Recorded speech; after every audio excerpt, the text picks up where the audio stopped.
Beat. Beating thoroughly blends the food mixture and incorporates air. It makes a smooth mixture with rapid, regular motions using a whisk, mixer, or fork.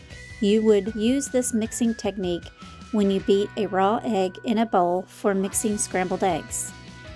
Toss. Use forks or spoons in both hands to mix foods lightly with a lifting motion. Lift food and then let it fall gently back into the bowl.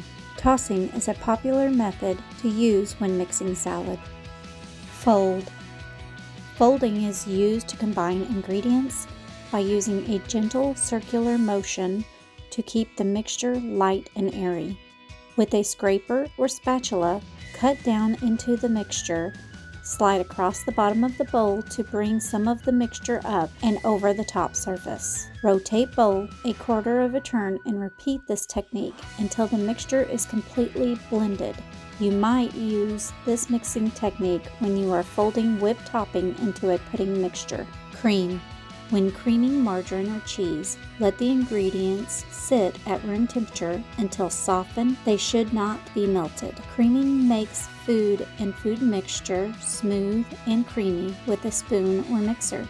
When using a spoon, press the food against the sides of the bowl with the back of a spoon.